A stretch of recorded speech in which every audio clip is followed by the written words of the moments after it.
ప్రజాప్రతినిధులకి గౌడ సోదరులకి నా యొక్క ధన్యవాదాలు తెలియజేసుకుంటున్నాను. సర్దార్ సర్వాయి పాపన్న 1650వ సంవత్సరంలో ఆగస్టు 18 తేదీన కిలాషాపూర్ గ్రామంలో జన్మించాడు. అతని తల్లి సర్వమ్మ, తండ్రి ధర్మన్న.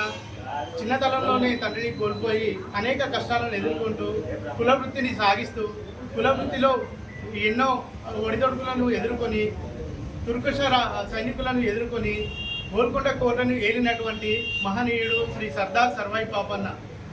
ఆ మహనీయుని ఈరోజు మనం స్మరించుకుంటూ ఇలాంటి అతని స్ఫూర్తిని మనం కొనసాగించాలని కోరుకుంటున్నాం. సర్వాయి పాపన్న జయంతిని పురస్కరించుకొని పురస్కరించుకొని ఇక్కడికి విచ్చేసినటువంటి యొక్క ప్రజాప్రతినిధులందరికీ కూడా నమస్సుమాంజలి తెలియజేసుకుంటూ, సర్దార్ పాపన్న అనేటువంటి ఒక అతను వ్యక్తి కాదు, అతను ఒక శక్తి.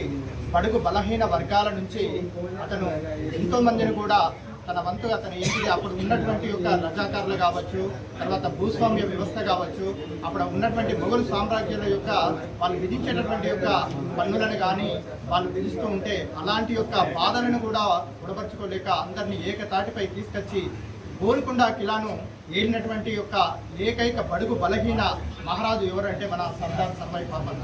ఇతను బడుగు బలహీన చెందినటువంటి వ్యక్తి అని మనం కాకుండా అతని యొక్క స్ఫూర్తిని అతని యొక్క ఆశయాలను కొనసాగిస్తూ మనం అందరం కూడా ఒక ఏకతాటిగా ఉంటూ మనము బడుగు బలహీన వర్గాలు అనేటువంటి వాళ్ళు ఏకతాటిగా ఉంటూ మనం సామాజికంగా, ఆర్థికంగా, విద్యాపరంగా మనం ముందుకొంటూ అతని యొక్క స్ఫూర్తిని సాధిస్తూ మనము ప్రపంచం లోపలే మనము ఇతన్ని చూసినట్లయితే లండా కానీ మన భారతదేశం మొదట గుర్తించలేదు సర్దార్ సర్వాయి పాపన్న. కానీ అమెరికాలో కానీ లండన్లో కానీ అతని యొక్క విగ్రహాన్ని ఇక్కడ ఉన్నటువంటి స్టాచ్యూను అతని యొక్క బుక్ను విడుదల చేయడం అనేది జరిగింది. అప్పటి నుండే ఈ యొక్క సర్దార్ సర్వాయి పాపన్న యొక్క జయంతిని మనము అతని స్ఫూర్తిని మన దగ్గర చెప్పుకోవడం అనేది జరుగుతుంది. ఈరోజు కూడా గౌరవ ముఖ్యమంత్రి గారు ట్యాంక్ బండి మీద అతి బడుగు బలహీన వర్గాల యొక్క, ఎందుకంటే ఎవరు కూడా ఎంతోమంది ఆర్థికంగా ఉన్నటువంటి వ్యక్తులు కానీ ఒక వెనుక ఉన్నటువంటి యొక్క శక్తులను ఉపయోగించుకొని రాజ్యాలను ఏలినటువంటి వాళ్ళు ఉన్నారు. కానీ బడుగు బలహీన వర్గాల నుంచి రాజ్యాన్ని ఏలినటువంటి ఏకైక ఒక వ్యక్తి ఎవరంటే సర్దార్ సర్వాయి పాపన్న.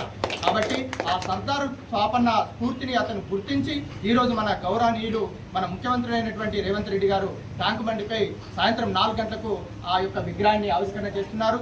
చాలా మంది కూడా గౌడ సోదరులే కాదు, బడుగు బలహీన వర్గాలు అందరూ కూడా అక్కడికి విచ్చేస్తూ ఉన్నారు. కాబట్టి అక్కడ కూడా అందరం కూడా వెళ్ళి ఆ ఆవిష్కరణలో మనం అందరం పాల్గొని రేవంత్ రెడ్డి గారు ముఖ్యమంత్రి వెనుకంటూ మనం అందరం ఉన్నామని ఇలాంటి కార్యక్రమాన్ని మనలో పాల్గొన్నందుకు అందరూ విచ్చేసినటువంటి వారికి మరొకసారి ధన్యవాదాలు తెలియజేస్తున్నాను.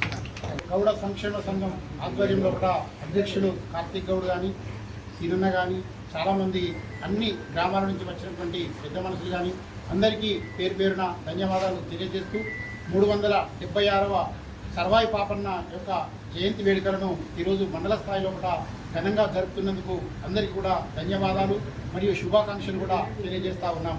ఇంతకుముందు సీనన్న చెప్పినట్టుగా ఈరోజు ట్యాంకు బండ్ పైన ప్రభుత్వం చాలా ప్రతిష్టాత్మకంగా ఒక బడుగు బలహీన వర్గాలకు చెందినటువంటి వ్యక్తి అయినటువంటి సర్వాయి పాపన్న విగ్రహాన్ని ఈరోజు అత్యంత ప్రావీణ్యత కలిగినటువంటి విగ్రహాన్ని యావత్ తెలంగాణ హర్షించేటువంటి విధంగా ట్యాంకు పైన ఈరోజు ప్రతిష్ఠించడం జరుగుతుంది.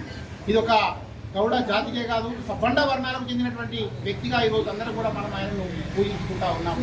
ఇంకా ముఖ్యమైనటువంటి విషయం ఏమిటంటే మా గౌడ సోదరులు, మండల స్థాయి సోదరులందరూ కూడా ఇక్కడికి వచ్చారు. కాబట్టి ఈ నెల 31వ తేదీ లోపల గతం లోపల పెన్షన్ 50 సంవత్సరాలకే పెన్షన్ తీసుకుంటున్నటువంటి మా గౌడ సోదరులు తీసుకున్న వాళ్ళు కాకుండా ఇంకా కొత్తగా 50 సంవత్సరాలు ఎవరైతే నిండుతారో వాళ్ళందరూ కూడా ఈ నెల 31 లోపల దరఖాస్తు చేసుకుంటే ప్రభుత్వం వారికి అందరికీ కొత్తగా పెన్షన్ ఇస్తానికి కూడా ఈరోజు ముందుకు వచ్చింది. కాబట్టి మా గౌడ సోదరులందరూ కూడా ఈ అవకాశాన్ని వినియోగించుకోవాలని అందరికీ పేరు పేరున ధన్యవాదాలు తెలియజేస్తున్నాను.